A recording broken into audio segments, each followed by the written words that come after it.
This is OwlUp, where learning happens in minutes, not hours.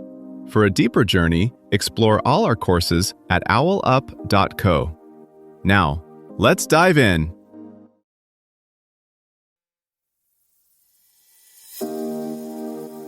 Welcome to Chapter 1 of our series, Creating Equality, Practical Skills for Reducing Inequality.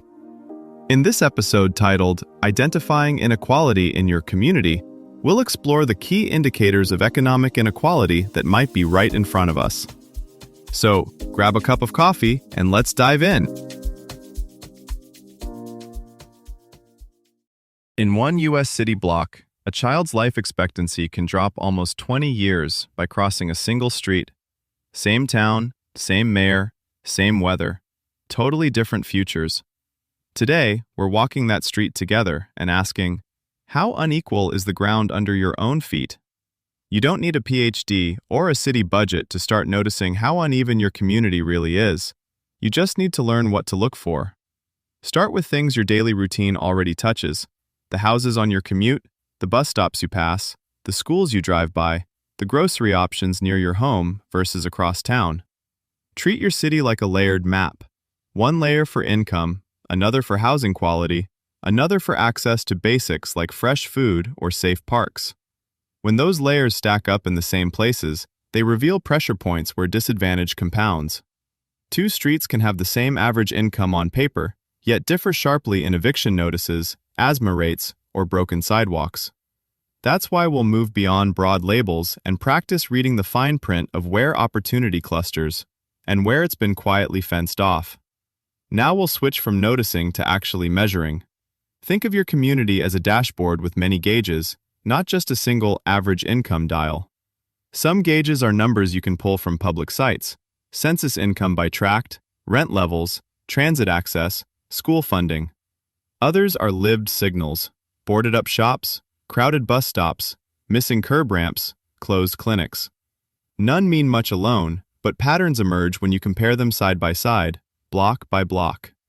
Our goal is to assemble just enough of these pieces that invisible lines in your town start to show up in sharp relief. Think of this step as learning to zoom your lens. Citywide numbers tell you one story, block-level details can tell you the opposite. The key move is going smaller and sharper. Instead of, my city's median income is X, you ask, what does that look like on this bus route, this school zone, this apartment complex? Start with income, but don't stop there. Pull census data at the smallest geography available, often tracts or block groups. Note where the top 20% of earners cluster and where incomes are lowest. Then layer in rent levels, home ownership rates, and vacancy rates. Places with low incomes and rapidly rising rents are often under quiet stress, even before visible displacement starts. Next, trace how people move. Download a transit map or open a routing app.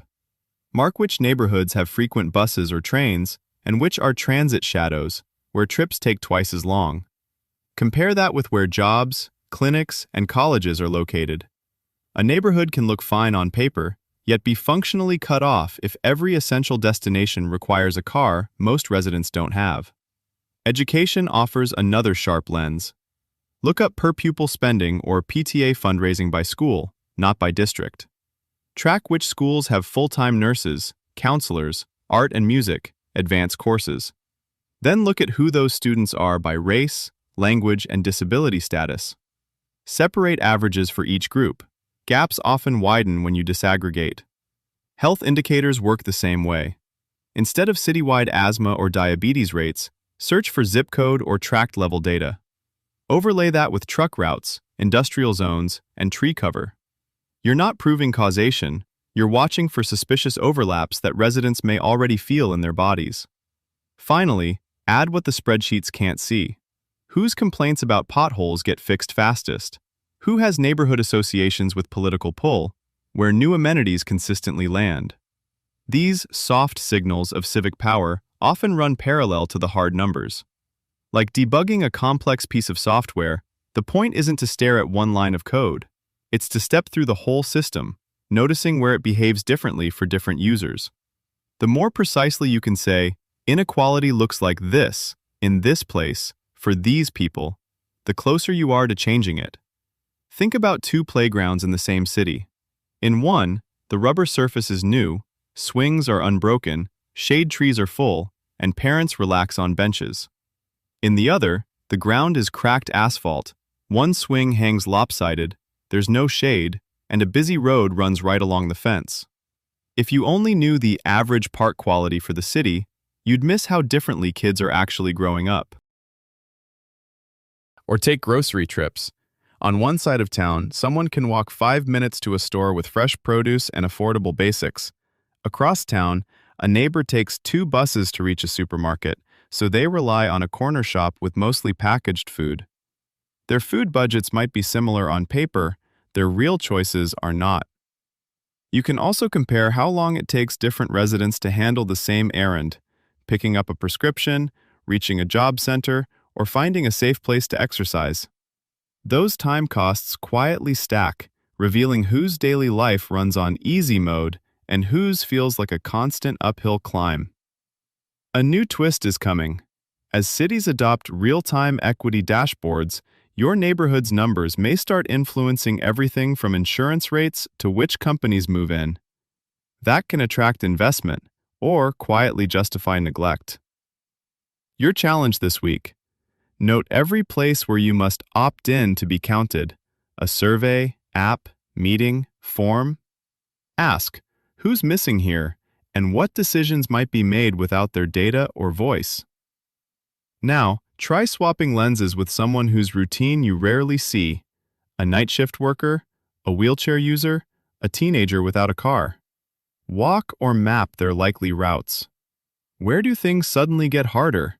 Stairs, long detours, dead phone zones?